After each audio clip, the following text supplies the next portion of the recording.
तो जैसा कि आप सब जानते हैं कि शैंग-ची अब जो है रिलीज हो चुकी है और ऑलरेडी मैं उसके ऊपर अपना एक स्पॉइलर फ्री रिव्यू बना चुका हूँ। लेकिन आज की इस वीडियो को बनाने का मकसद ये है कि हम बेसिकली शैंग-ची की कुछ स्टोरी को डिस्कस करेंगे। इसके अंदर हमने बहुत सी ज़्यादा इंपॉर्टेंट चीज़ें देखी हैं, मैं उनको स्टेप बाय स्टेप आपके साथ डिस्कस करूँगा इस वीडियो के अंदर, उनका ब्रेक डाउन करूँगा। और हाँ, इसके साथ हम पूरे के पूरे पोस्ट क्रेडिट सीन जो हमने दोनों के दोनों देखे हैं उनको भी मैं इसी वीडियो के अंदर डिस्कस करने वाला हूँ। तो ये आज की वीडियो हमारी थोड़ी सी बड़ी होने वाली है, जिसके अंदर हम पूरी की पूरी मूवी के ऊपर डिस्कशन करने वाले हैं, लेकिन ये काफ़ी ज़्यादा इंपॉर्टेंट भी होने वाली है हमारे आगे फ्यूचर MCU के लिए। सो गाइस, दिस इज पीट टाइगर और आज की इस वीडियो में हम करेंगे शैंग-ची की स्टोरी ब्रेकडाउन और पोस्ट क्रेडिट सीन एक्सप्लेन। तो वीडियो को स्टार्ट करने से पहले मैं आपको एक बार स्पॉइलर वार्निंग दे देना चाहता हूं, क्योंकि इसके अंदर हम पूरी की पूरी मूवी को प्लॉट को डिस्कस करने वाले हैं। तो अगर अभी तक आपने ये मूवी नहीं देखी है तो प्लीज मूवी देखने के बाद ही ये वीडियो देखिएगा। तो चलिए बिना किसी और बात के इस वीडियो को स्टार्ट करते हैं।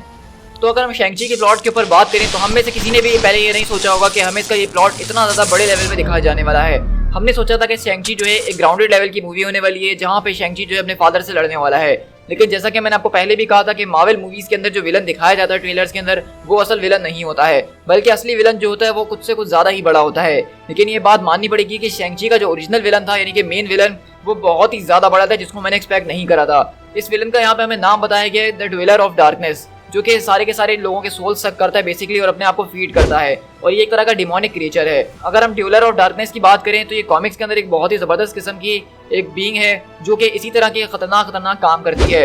लेकिन कॉमिक्स से अगर हम बात करें तो इसका अपीयरेंस बहुत ज्यादा चेंज किया गया है। वहाँ पे वो एक तरह का, जैसे कि आपने बेन 10 के अंदर विलगैक्स देखा होगा, जिसका इंसान वाली बॉडी और शक्ल जो होती है वो ऑक्टोपस वाली होती है, तो ड्वेलर ऑफ डार्कनेस का डिजाइन बेसिकली वैसा ही था। लेकिन यहाँ पे इसको जो है थोड़ा काइजू किस्म का, यानी कि गॉडजिला के जिस तरह मॉन्स्टर्स होते हैं उस तरह का टच देने की कोशिश की गई है। तो यहाँ पे इसको पूरी तरीके से चेंज किया गया है, लेकिन बेसिकली इसका काम वही था कि लोगों के अंदर से उसकी सोल्स को सक कर रहा था। अब जबकि ड्वेलर ऑफ डार्कनेस का जो कॉन्सेप्ट कॉमिक्स के अंदर है वो कुछ इस तरीके से कि जितना भी दुनिया भर के अंदर फियर मौजूद है उसको जमा करके ही ड्वेलर ऑफ डार्कनेस बनता है, तो वो कभी खत्म नहीं हो सकता, वो कभी मर नहीं सकता है। लेकिन इस मूवी के अंदर हमने देखा कि किस तरह से ग्रेट प्रोटेक्टर नाम के ड्रैगन ने उससे मुकाबला करा और उसको हरा दिया इन दी एंड शैंग-ची ने अपने 10 रिंग्स की मदद से। अब अगर हमने यहाँ पे ड्वेलर ऑफ डार्कनेस की बात करी तो हम यहाँ पे टाओलाओ का जो विलेज है उसकी और वो जो ड्रैगन है द ग्रेट प्रोटेक्टर, उसके ऊपर भी थोड़ी सी बात कर लेते हैं, क्योंकि ये चीज़ है वो है जिसको हमने ट्रेलर में थोड़ा बहुत देखा था और हमें भनक थी कि हमें कोई ड्रैगन देखने वाला है। और मुझ समेत बहुत सारे लोग इसको यही कह रहे थे कि ये वही ड्रैगन हो सकता है जो कि आयरन फिस्ट की मिथोलॉजी के अंदर मौजूद है। अब यहाँ पे बेसिकली शैंग-ची मूवी के अंदर बहुत सारी चीजें चेंजेस करी हैं। कॉमिक्स के अंदर इस तरह की टाओलाओ नाम का कोई विलेज नहीं था, खास करके शाओलाओ नाम की एक सिटी जरूर थी जो कि आयरन फिस्ट की एक सिटी थी, और वो भी इसी तरह एक अलग तरह की डायमेंशन थी जो कि हमारी अर्थ से कहीं छुपी हुई थी। अब मैं थोड़ा सा आपको टाओलाओ का यहाँ पे कॉन्सेप्ट समझा देता हूँ कि आपको समझ में नहीं आ रहा होगा कि आखिरकार ये अगर हमारी अर्थ के ऊपर मौजूद है तो आज तक यहाँ पे कोई गया क्यों नहीं। तो सबसे पहली बात, ये हमारी अर्थ डायमेंशन के ऊपर मौजूद नहीं है, बल्कि ये एक अलग ही डायमेंशन है जिसका नाम टाओलाओ है। ये एक तरह की आप पॉकेट रियलिटी समझ सकते हैं जो कि हमारी मेन रियलिटी के साथ जुड़ी हुई है। थोड़ा सा मैं आपको कॉन्सेप्ट समझाता हूँ कि पॉकेट रियलिटीज क्या होती हैं। तो पॉकेट रियलिटीज बेसिकली हमारी रियलिटी के साथ जुड़ी हुई जो छोटी रियलिटीज होती हैं उनको कहा जाता है। फॉर एग्जाम्पल, मैं इसका अच्छा एग्जाम्पल आपको देना चाहूंगा एसगार्ड का। एसगार्ड को भी आप एक डायमेंशन समझ सकते हैं, एक पॉकेट रियलिटी समझ सकते हैं, और उसको एक्सेस करने का एक स्पेसिफिक चीज है, यानी कि बायफ्रॉस्ट ब्रिज। बायफ्रॉस्ट का इस्तेमाल करके ही आप जो है वहां पे पहुंच सकते हैं और उसको एक्सेस कर सकते हैं। इसी तरह टाओलाओ जो है वो भी एक डायमेंशन है जिसको एक्सेस करने का तरीका सिर्फ उन जंगलों के दरमियान में से है, लेकिन क्योंकि उसको गुप्त रखा गया है तो वो जंगल कभी भी किसी को क्रॉस करने नहीं देते हैं,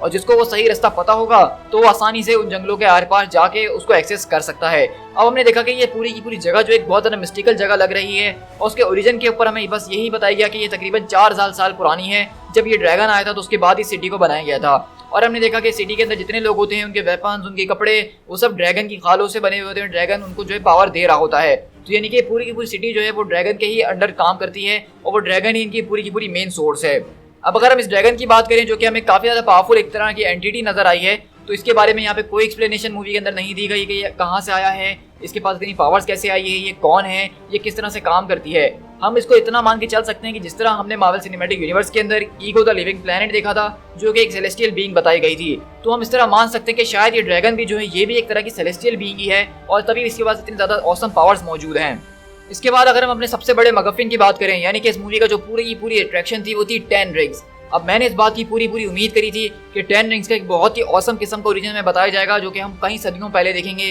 कि किस तरह से वो अर्थ के ऊपर आई, मैंडेरिन को मिली और वो सारा का सारा काम चलता रहा। लेकिन इन दी एंड मैं यहाँ पे इस बात के लिए एंड तक इंतजार कर रहा था मूवी के कि अब बताया जाएगा कि ये रिंग्स कहाँ से आई है, तब बताया जाएगा। काफी हद तक मुझे मूवी के एंड में ऐसा भी लगने लगा कि शायद ये बात बताई जाए कि ये रिंग्स जो हैं वो ड्वेलर ऑफ डार्कनेस की ही हैं, और इसी वजह से शायद मैंडेरिन उसको पहना हुआ था तो वो उसको अपनी तरफ खींच रहा था बुलाने के लिए। लेकिन मेरी वो थ्योरी भी वहाँ पे बर्बाद हो गई और हमें मूवी के एंड तक भी इस रिंग्स के बारे में कुछ नहीं पता चल पाया। लेकिन इसी के बाद अगर हम मूवी के एंडिंग की तरफ आए तो हमने देखा कि यहाँ पे जब वो जो है शेंग-ची अपनी फ्रेंड्स को वही सारी की सारी स्टोरी बता रहा होता है तो वो उस पर विश्वास नहीं कर रहे होते हैं। लेकिन अचानक तभी पीछे से पोर्टल खुलता है और वोंग यहाँ पे आता है अचानक और कहता है क्या तुम शेंग-ची हो और तुम्हारे पास वो 10 रिंग्स मौजूद हैं। तो जैसे ही शेंग-ची बोलता है ये बात तो वोंग उसको अपने साथ सेंटम सेंटोरम में ले जाता है किसी पूछताछ के लिए। तो यहाँ से हमें पता चल गया था कि ये रिंग्स जो हैं ये काफी ज्यादा अलग और यूनिक तरह की चीज है। उसके बाद हम चलते हैं अपने पोस्ट क्रेडिट सीन्स के ऊपर, जो कि मेरी नजर में अब तक के मार्वल का बेस्ट पोस्ट क्रेडिट सीन में काउंट होता है, जहाँ पर हमने देखा कि सेंटम सेंचुरम के अंदर वोंग जो है 10 रिंग्स को अपने सामने रख के एग्जामिन कर रहा है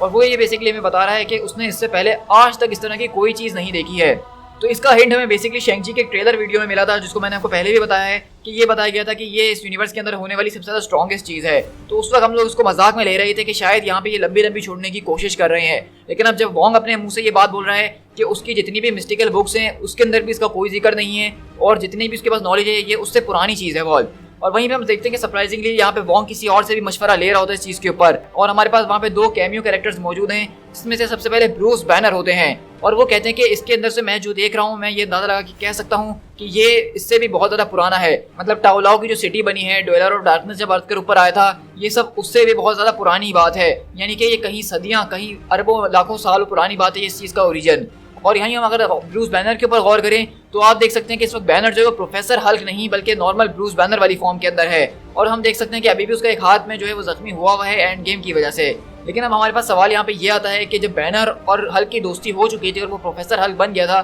तो ये वापसी बैनर अपने ह्यूमन फॉर्म के अंदर कैसे आ गया और क्या कर रहा है। तो हो सकता है कि मार्वल वालों ने हमारा क्रिटिसिज्म जो है वो ले लिया है और वो प्रोफेसर हल्क के कैरेक्टर को खत्म करके एक क्लासिक हल्क बनाना चाहते हैं जिस तरह से हल्क कॉमिक्स के अंदर में नजर आता है खतरनाक किस्म का, और यहाँ से शायद इसकी स्टोरी कंटिन्यू होगी शी हल्क की सीरीज के अंदर। लेकिन इसी के बाद जो यहाँ पे दूसरा कैरेक्टर हमारे पास मौजूद होता है वो कोई और नहीं बल्कि कैप्टन मार्वल होता है। और कैप्टन मार्वल को हम देख सकते हैं कि वो बेसिकली यही बता रही होती है कि उसने जितनी भी एलियन सिविलाइजेशंस देखी हैं उसके अंदर उसने आज से पहले ऐसी कोई चीज नहीं देखी। और यहाँ पे ब्रूस बैनर और कैप्टन मार्वल दोनों ही जो है वो उसी हेलोग्राम टैग के जरिए बातें कर रहे होते हैं जो हमने एंड गेम के अंदर देखी थी। तो इसी तरह हम देखते हैं कि वोंग बेसिकली इन रिंग्स को और ज्यादा गहराई में जाके देखने की कोशिश करता है और जब वो ज्यादा गहराई में जाता है तो उसको पता चलता है कि इन रिंग्स के अंदर से एक तरह का सिग्नल इमिट किया जा रहा है। मतलब ये रिंग्स जो है किसी को सिग्नल भेज रहे हैं, क्योंकि वोंग बताता है कि जब तुमने इन 10 रिंग्स का इस्तेमाल करा तो पूरे के पूरे कमरताज तक जो इसकी पावर को फेल्ड किया गया। अब इसका बेसिकली ये मतलब था कि ये किसी किस्म की एनर्जी के ऊपर चल रही है और मेरा जहाँ तक अंदाजा है कि ये एक पावर कॉस्मिक है और इसी वजह से जब इसको इस्तेमाल किया गया तो उसका असर पूरी अर्थ के ऊपर महसूस किया गया,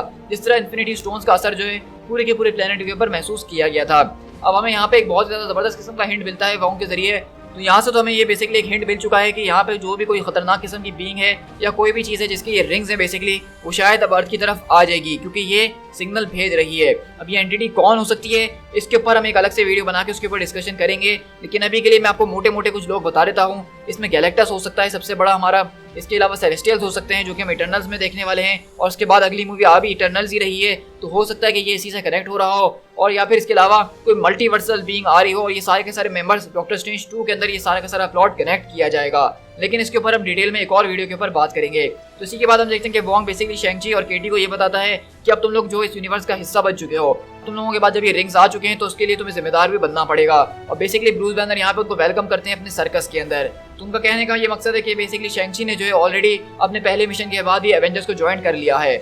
तो इस तरह शेंग-ची जो है वो हमारे एवेंजर्स यूनिवर्स का एक बहुत आसानी से हिस्सा बन गया इस पोस्ट क्रेडिट सीन के जरिए। तो मैं यहाँ से यही कहूँगा कि ये पोस्ट क्रेडिट सीन बहुत ज़्यादा फैसिनेटिंग था। मैंने एक्सपेक्ट नहीं करा था बिल्कुल भी कि शेंग-ची को इतनी जल्दी एवेंजर्स से मिलवा दिया जाएगा और ऑलरेडी 10 रिंग्स के बारे में हमारे पास जो मिस्ट्रीज थी वो और ज़्यादा बढ़ चुकी हैं कि आखिरकार एक चीज़ है क्या, ये कहाँ से आई है और ये कितनी पावरफुल है, और सबसे बड़ी बात कि ये है किस चीज़ की जिसको वो सिग्नल भेज रही है। तो इस चीज़ के ऊपर डिस्कशन करने के लिए मैं एक वीडियो और बनाऊंगा जिसके अंदर हम इसको डिटेल में डिस्कस करेंगे। लेकिन इसी के बाद जो हमारा दूसरा एंड क्रेडिट सीन होता है उसमें हम देख सकते हैं कि शेंग-ची के बहन ज़ाइलिंग जो होती है वो बेसिकली मैंडरिन यानी अपने फादर की जगह पे आके उसका सारा का सारा बिजनेस संभाल रही है और बेसिकली उसने 10 रिंग्स का लोगो को थोड़ा सा चेंज कर दिया है और वहाँ पे जितने भी पहले मर्द वगैरह ट्रेनिंग कर रहे होते थे अब उनकी जगह ज़्यादातर लेडीज़ को दी जा रही है। मतलब फीमेल एम्पावरमेंट दिखाई गई है कि जिस तरह से उसके फादर कभी भी उसको ट्रेन करने नहीं दिया करते थे तो अब वो अपनी फीमेल गैंग बना रही है और फीमेल्स को ही ज़्यादा आगे रख रही है। तो यहाँ से हमें ये पता चल रहा है कि यहाँ पे हम आगे भी जो है 10 रिंग्स का कॉन्सेप्ट देखने वाले हैं वो भी खत्म नहीं हुआ है। और मूवी के एंड में हमें ये नहीं बताया जाता इस बार कि शेंग-ची विल रिटर्न, बल्कि हमें ये बताया जा रहा है कि 10 रिंग्स विल रिटर्न। तो यहाँ पे 10 रिंग्स ऑर्गेनाइजेशन और लिटरली जो 10 रिंग्स हैं उन दोनों की ही बात की जा रही है, क्योंकि ये 10 रिंग्स अब MCU के अंदर पहले से भी और ज़्यादा बड़ा पार्ट प्ले करने वाले हैं जिस तरह वोंग ने हमें ये सारी की सारी बातें बताई हैं। सो गाइस आई होप कि आपको इसके जरिए हमारी मूवी का जो मेन प्लॉट था, जो मेन चीजें थी, उसको हमने यहाँ पे डिस्कस करके अपने पोस्ट क्रेडिट सीन को समझने में आपको आसानी हो गई होगी और पोस्ट क्रेडिट सीन आपको आसानी से समझ में आ ही गया होगा कि उसके अंदर क्या चल रहा है। तो उसको देख के तो यही लग रहा है कि कोई खतरनाक किस्म का थ्रेड जो है वो इन रिंग्स को तलाश करते हुए अर्थ की तरफ आने वाला है। और वो क्या हो सकता है उसके ऊपर हमारी थ्योरीज बहुत ज्यादा हैं। मैं चाहता हूँ कि आप लोग कमेंट के अंदर मुझे अपनी थ्योरीज भी बताइए, ताकि जब मैं नेक्स्ट वीडियो बनाऊँ तो मैं उसमें आपकी थ्योरीज को भी पिक करके अपने साथ शेयर करूँ। सो गाइस, अगर आपको ये वीडियो पसंद आई है तो उसको लाइक करना बिल्कुल भी मत भूलिएगा। साथ ही साथ अगर आप चैनल पर नए हैं तो चैनल को सब्सक्राइब करना तो बिल्कुल भी मत भूलिएगा, क्योंकि हम अपने चैनल के ऊपर इस तरह का ऑसम कंटेंट अपलोड करते रहते हैं। So guys, this is P tiger. मिलते हैं किसी और वीडियो के साथ। Till then, thank you so much.